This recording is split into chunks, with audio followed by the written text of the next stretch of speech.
Hello मेरे प्यारे students, क्या हाल चाल। हमें उम्मीद है आप सब स्वस्थ होंगे, मस्त होंगे और आप सबकी तैयारी एकदम शानदार तरीके से चल रही होगी। तो एक बार फिर हाजिर रहने कर फीमेल हेल्थ वर्कर के नर्सिंग क्लास में मिडवाइफरी का लेक्चर नंबर 23। तो 22 लेक्चर हमने कंप्लीट कर लिया। तो पिछले आप प्लेलिस्ट में विजिट करके इन सारे लेक्चर को कंप्लीट से जरूर देखिएगा, क्योंकि एग्जाम के लिए मिडवाइफरी सेशन तो बहुत ही बेहतर, बहुत ही ज़्यादा क्या है, इंपॉर्टेंट है। पिछले वर्ष में पूछे गए महत्वपूर्ण प्रश्न 30 करने वाले हैं एकदम शानदार तरीके से। तो आइए शुरुआत करते हैं सेशन की, और 30 क्वेश्चन का आप आंसर देने की कोशिश कीजिए कमेंट बॉक्स में, और लास्ट में जरूर बताइए कि कितने क्वेश्चन आपके सही हुए। गर्भावस्था के दौरान चार्डविक साइन किसका संकेत होता है? गर्भाशय का आकार बढ़ना, या सर्विक्स का नीला या बैगनी रंग का होना, या भ्रूण की दिल की धड़कन सुनाई देना, या हीमोग्लोबिन का कम होना। तो हमारा गर्भावस्था के दौरान चार्डविक साइन का संकेत क्या है? हमारा जो चार्डविक साइन है, चार्डविक साइन का संकेत का किसका संकेत होता है? तो सर्विक्स का नीला या बैगनी रंग का होना। तो हमारा राइट आंसर हो जाएगा ऑप्शन नंबर बी, सर्विक्स का नीला या बैगनी रंग का होना। तो सर्विक्स का नीला या बैगनी रंग का होना। तो बढ़ते हैं आगे। हेगर्स साइन गर्भावस्था के किस हिस्से से संबंधित होता है? प्लेसेंटा का विकास, गर्भाशय की मुलायम दीवार, भ्रूण की हड्डियों का निर्माण, या गर्भाशय ग्रीवा का संकुचन। तो हमारा हेगर्स साइन गर्भावस्था के किस हिस्से से संबंधित होता है? तो हेगर्स जो साइन होता है किस हिस्से से संबंधित होता है? तो हमारा राइट आंसर हो जाएगा गर्भाशय की मुलायम दीवार, यानी ऑप्शन नंबर बी। तो बढ़ते हैं आगे।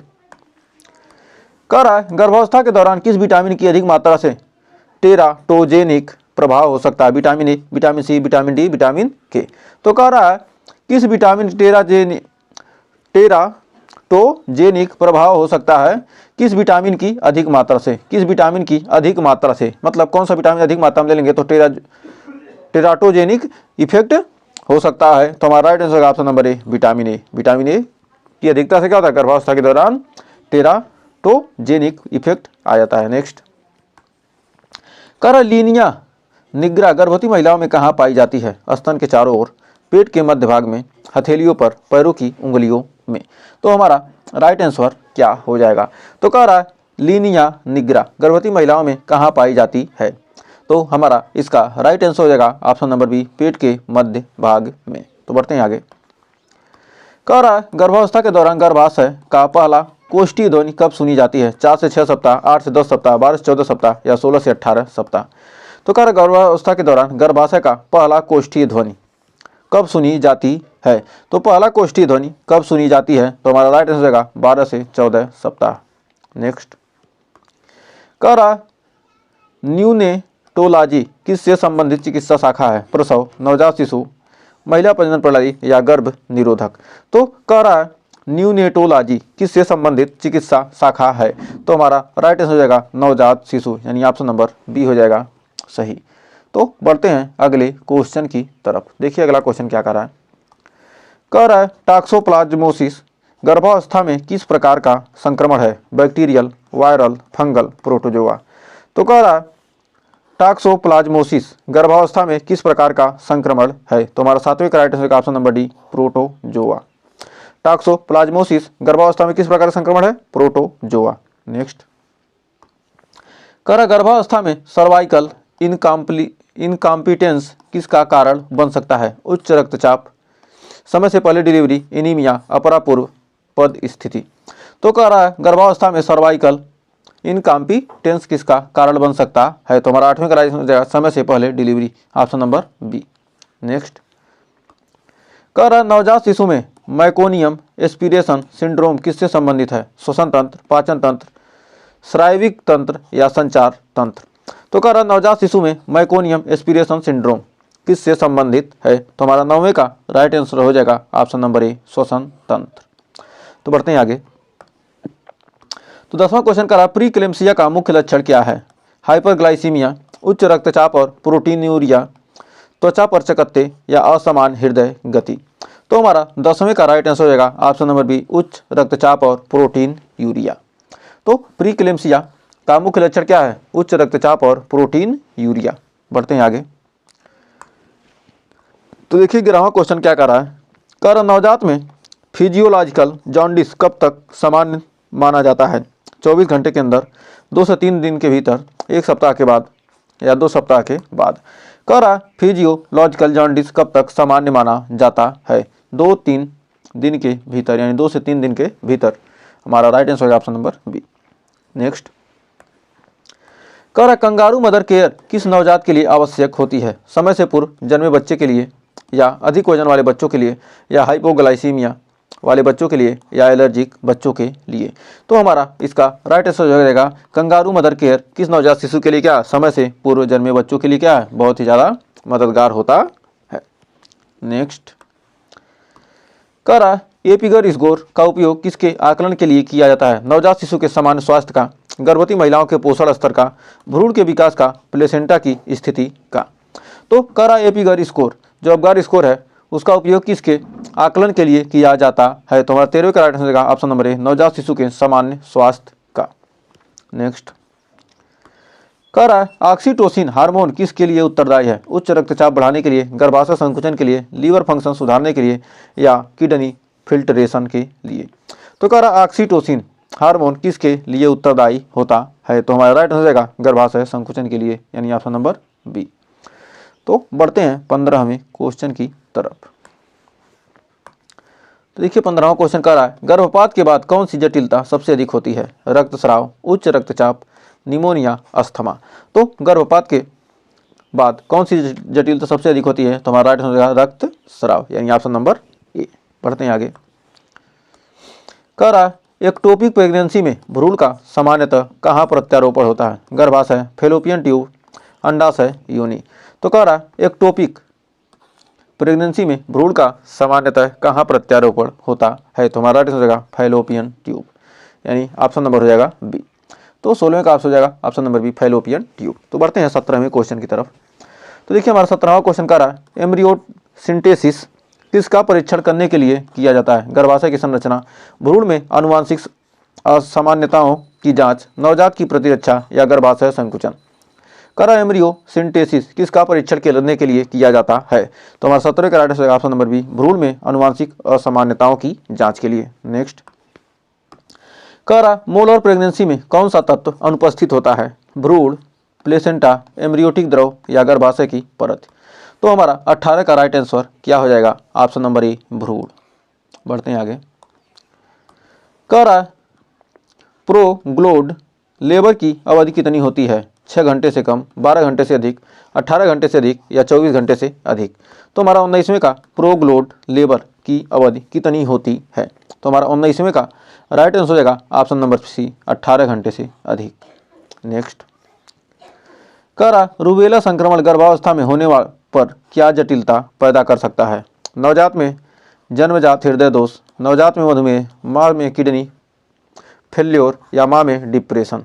तो कह रहा रूबेला संक्रमण गर्भावस्था में होने पर क्या जटिलता पैदा कर सकता है? तो हमारा 20वें का राइट आंसर हो जाएगा ऑप्शन नंबर ए, नवजात में जन्मजात हृदय दोष। तो बढ़ते हैं आगे। कह रहा गर्भावस्था मधुमेह के लिए कौन सा परीक्षण सबसे उपयुक्त है? सीरम, इंसुलिन टेस्ट, या ग्लूकोज चैलेंज टेस्ट, या HbA1c टेस्ट, या यूरिन केटोन टेस्ट। तो हमारा राइट आंसर क्या हो जाएगा? गर्भावस्था में मधुमेह के लिए कौन सा परीक्षण सबसे उपयुक्त है? तो गर्भावस्था में मधुमेह के लिए सबसे उपयुक्त जो क्या है हमारा परीक्षण है वह कौन सा है? ग्लूकोज चैलेंज टेस्ट, या GCT। गर्भावस्था में क्या मधुमेह के लिए क्या? Glucose challenge test. बढ़ते हैं आगे। तो देखिए 22वां क्वेश्चन क्या कह रहा है? कह रहा है प्लेसेंटा प्रीविया में क्या सामान्य समस्या होती है? जो हमारी प्लेसेंटा प्रीविया इसमें क्या समस्या होती है? गर्भाशय की दीवार कमजोर हो जाती है, या प्लेसेंटा गर्भाशय के निचले हिस्से में से जुड़ जाता है, या भ्रूण का हृदय गति असामान्य हो जाती है, या गर्भाशय में संकुचन जल्दी शुरू हो जाते हैं। तो हमारा 22वें का राइट आंसर क्या हो जाएगा? तो प्लेसेंटा प्रीविया में से क्या समस्या हो सकती है? जो हमारा प्लेसेंटा प्रीविया है क्या समस्या होगी? प्लेसेंटा गर्भाशय के निचले हिस्से से जुड़ जाता है। तो उम्मीद है यहाँ तक कोई डाउट नहीं होगा। बढ़ते हैं आगे। कह रहा है हेमोलिटिक डिजीज ऑफ न्यूबॉर्न किसके कारण होती है? माँ और भ्रूण के बीच RH असंगत, या आयरन की कमी, या वायरल संक्रमण, या कैल्शियम की कमी। तो कह रहा हेमोलिटिक डिजीज ऑफ न्यूबॉर्न किसके कारण होती है? तो हमारा 23वें का राइट आंसर हो जाएगा ऑप्शन नंबर ए, माँ और भ्रूण के बीच RH असंगति के कारण। बढ़ते हैं आगे। कह रहा एक्लेम्सिया के प्रमुख लक्षण क्या होते हैं? रक्त में ग्लूकोज की कमी, अचानक तेज सिर दर्द और दौरे, त्वचा पर लाल चकत्ते या श्वसन दर में वृद्धि। तो हमारा 24 का राइट आंसर क्या हो जाएगा? तो 24 का हो जाएगा ऑप्शन नंबर बी, अचानक तेज सिर दर्द और दौरे। एक्लेम्सिया के प्रमुख लक्षण क्या होते हैं? अचानक तेज सिर दर्द और दौरे। बढ़ते हैं आगे। करा कंसील्ड अब्रप्शन किस प्रकार का होता है? जब प्लेसेंटा आंशिक रूप से अलग होता है और रक्त स्राव दिखाई नहीं देता, जब प्लेसेंटा पूरी तरह बाहर निकल जाता है, या जब भ्रूण का वजन सामान्य से अधिक होता है, जब गर्भाशय का आकार बड़ा हो जाता है। तो कह रहा कंसील्ड अब्रप्शन किस प्रकार का होता है? तो हमारा 25वें का राइट आंसर होगा ऑप्शन नंबर बी ए, जब प्लेसेंटा आंशिक रूप से अलग होता है और रक्तस्राव दिखाई नहीं देता है। तो हमें उम्मीद है इस क्वेश्चन में आपको कोई डाउट नहीं होगा। तो बढ़ते हैं आगे। कह रहा है गर्भावस्था में हाइपरटेंशन PIH किस मुख्य जटिलता से जुड़ा होता है? भ्रूण में न्यूरोलॉजिकल दोष, या समय से पहले जन्म, या माँ में क्रोनिक किडनी डिजीज, या माँ में ऑस्टियोपोरोसिस। तो क्या कह रहा है गर्भावस्था में हाइपरटेंशन किस मुख्य जटिलता से जुड़ा होता है? तो हमारा 26वें का राइट आंसर होगा ऑप्शन नंबर बी, समय से पहले जन्म। बढ़ते हैं आगे। कह रहा है राइनिटिस ऑफ प्रेगनेंसी किस कारण होता है? एलर्जी, एस्ट्रोजन के उच्च स्तर, आयरन की कमी, अत्यधिक नमक का सेवन। तो कह रहा है राइनिटिस ऑफ प्रेगनेंसी किस कारण होता है? तो हमारा इसका राइट आंसर हो जाएगा एस्ट्रोजन के उच्च स्तर के कारण, यानी 27 का हो जाएगा ऑप्शन नंबर बी। तो बढ़ते हैं 28वें क्वेश्चन की तरफ। कह रहा एम्ब्रियोटिक फ्लूइड इंडेक्स AFI किसके आकलन के लिए किया जाता है? भ्रूण के विकास का, गर्भाशय की मोटाई का, गर्भाशय के एम्ब्रियोटिक द्रव की मात्रा का, या नवजात के हृदय स्वास्थ्य का। का एम्ब्रियोटिक फ्लूइड इंडेक्स किसके आकलन में के लिए किया जाता है? तो हमारा 28 का राइट आंसर होगा ऑप्शन नंबर सी, गर्भाशय में एम्ब्रियोटिक द्रव की मात्रा का। बढ़ते हैं आगे।